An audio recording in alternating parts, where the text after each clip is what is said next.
We'd like to welcome each and every individual to Voices of Integrity with business owners. And so if you haven't participated in this in the past, you're in for a very interesting podcast, one that you probably are going to want to share with other people.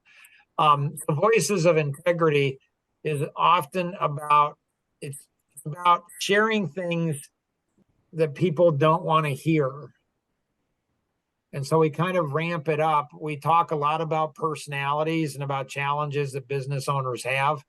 And so which of these four shapes would you tend to like the most? A cube, a pyramid, a wavy line, or a ball? A cube, a pyramid, a wavy line, or a ball? And which of these four things would cause you the most frustration in any area of your life? Out of order, out of control, boring or not fun, or conflict with others? And there's a great mobile app that's amazing. It'll tell you personality in 17 seconds. Once we understand someone's personality, we know their strengths, weaknesses, what they like, what they don't, turns them on, turns them off, if they're married, who they're married to, conflict of marriage, what to say, when to say it, how to say it. We know more about that person in 17 seconds than they know about themselves. It's crazy. And we have as a guest today, Tom Kuntz. Tom's background is in real estate. And he is past president of Century 21, so largest real estate franchise in the world. And so, Tom, you've been through every personality assessment, under the sun, and training and everything. Why is personality mastery so important, Tom, to the business owner? Well, I think two or three things. First of all, I think that it allows the owner to better understand who he or she is, kind of like having an operational manual for yourself.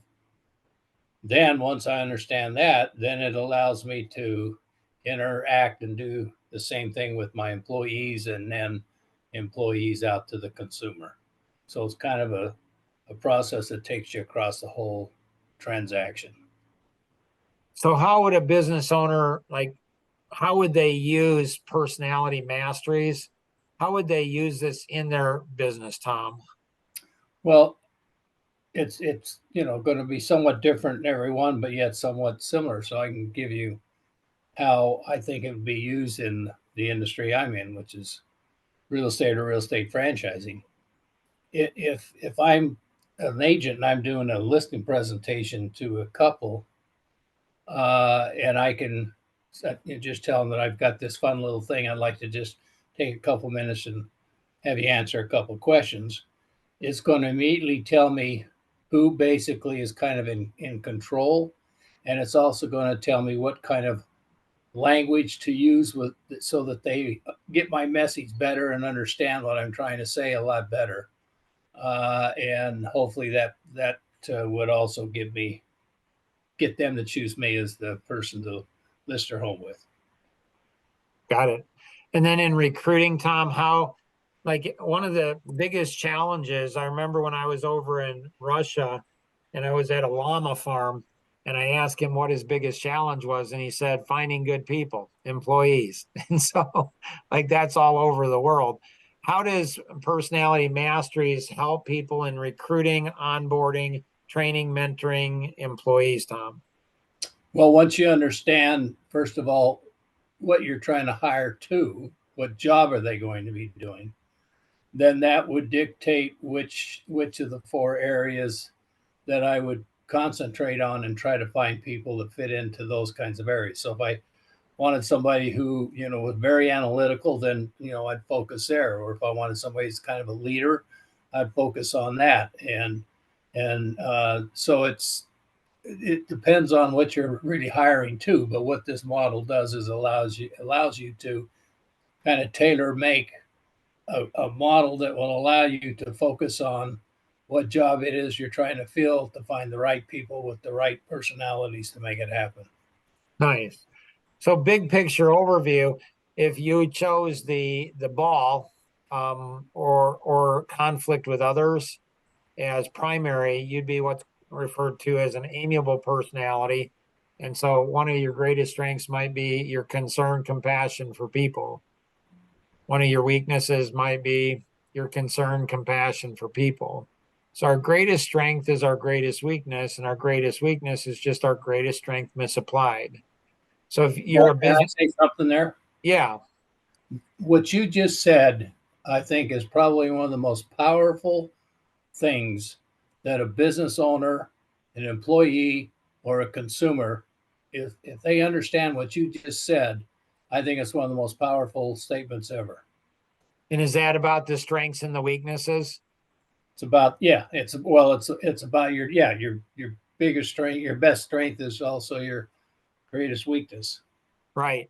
Yeah, it's interesting on how many people don't realize that. When you share somebody, one of your greatest strengths might be, your concern, compassion for people. The amiable says, yeah, that's true. And when you say, and one of your weaknesses might be your concern, compassion for people, and they'll often be like, and how they respond, you can tell how self-aware they are. If they're like, oh, yeah, that's totally true. If they're like, I don't understand, and then you can explain it to them. So as a Right, business owner, you're going to struggle as a business owner if you're an amiable, because people are going to take advantage of you. And if people take advantage of you, that's going to put you out of business. It just will. But the good news is if you're married, you're probably married to a driver. And so listen to your spouse. I'm just saying. And so, so the amiable personality, very powerful personality, but they struggle in business because they're concerned with conflict. They're concerned with people not being happy. They're pleasers. And a lot of times in business, you please, you go out of business. Uh, and so, like, people complain and you don't charge enough. You don't go ahead. You're not strong enough. People will take advantage of you. And so the amiable personality can be successful as a business owner without question, but they're going to struggle.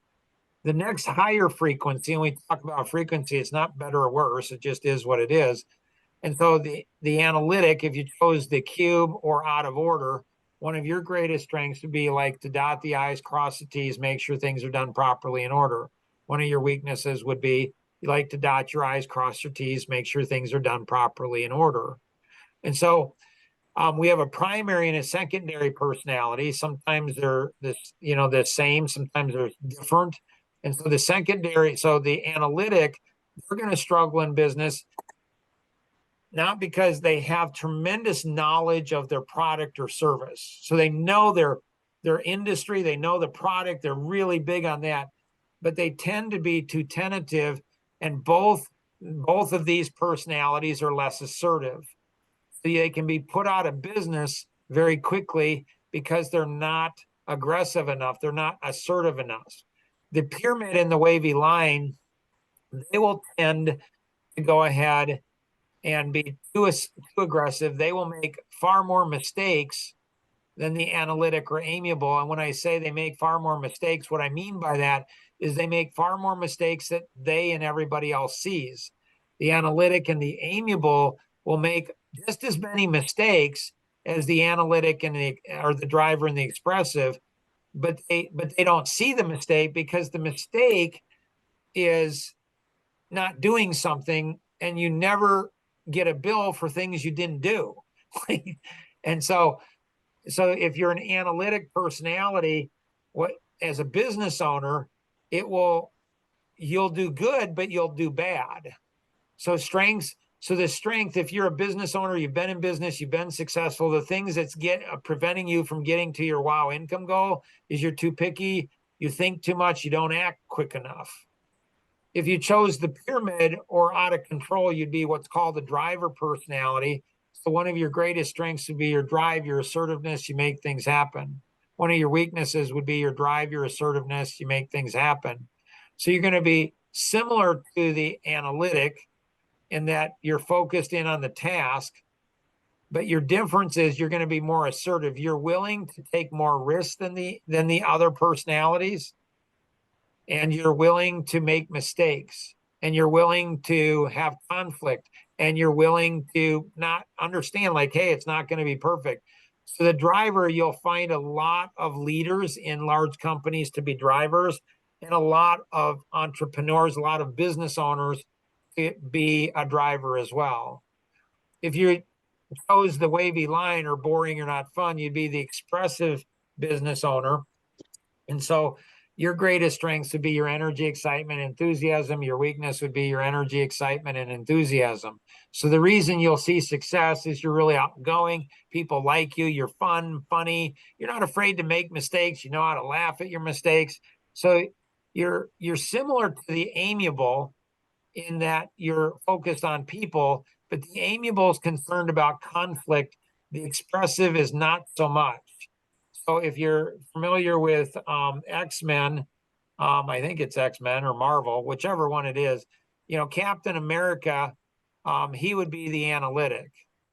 And then Iron Man, he would go ahead and be the expressive, narcissistic, self-centered, self-absorbed, very confident. The Hulk would probably be the driver, and I'm not sure which one would be the amiable. Maybe Black Widow. I don't know. So each of these personalities will help you succeed in business. Each of these personalities can die in business. So 97% of all businesses go out of business within the first 7 years. And what's the difference between going out of business and staying in business? There's lots of factors, obviously, but I think the number one factor is going to be it's how we think or how we don't think. And that's really what this podcast is all about. Is this podcast is helping us to learn how to be self-aware, to helping us to learn how to understand not only ourselves, but our customers, and how to serve our customers, not the way we want to be served, but the way they want to be served. How to go ahead and recruit the right people, how to maximize our profitability, how to put systems in place. So it's a pretty crazy, voices, but there's going to be things that you're not going to like to hear, especially as when we get into the podcast for the driver personality. So the amiable, you'll probably enjoy all of those, the analytic, you'll probably enjoy these, those type. The expressive, those are fun. The driver podcast, you might get offended, angry, upset, mad. It's okay. like those are the things. It's like, think of it as in grade school, the teacher that you dislike the most is probably the one you learn the most from. And so when you get to a driver podcast, if you're not one of these, if you're not you're one of these other three, you might not like that podcast, but that might be the podcast that's the difference between life and death, literally, in your business, or the difference between you having 10 or 20% growth or having 100 or 200% growth. And so each of these have their strengths. Each of them have their weakness. Hopefully this was beneficial for you. Any closing comments or thoughts that you have? No, I think you just need to study it and understand those four things, and be able, and more importantly, get the app that you have so that you can watch it, use it, understand it, and I think that's what you need to do. Yeah, and this app is really cool too. I'm glad Tom brought it up. It's through Life Masteries Institute, nonprofit organization, amazing organization. And you can actually grid out your team. You can actually look at different pieces of it and say, this personality, this is how they interact. This is why they'll like each other. This is why they won't like each other. Some really cool things. And there's some neat things happening on the app. As it relates to your life vision, the life balance wheel. They're actually working on goals based on your personalities, and then scheduling time. I mean, I've never seen anything like it. So if you have any questions on anything we covered today, feel free to connect with the individual who invited you to participate, or you can call toll free 888-30-2300 outside the US 630-393-9909. And always remember, we can accomplish so much more together than we ever could on our own. Have an amazing day. Bye-bye.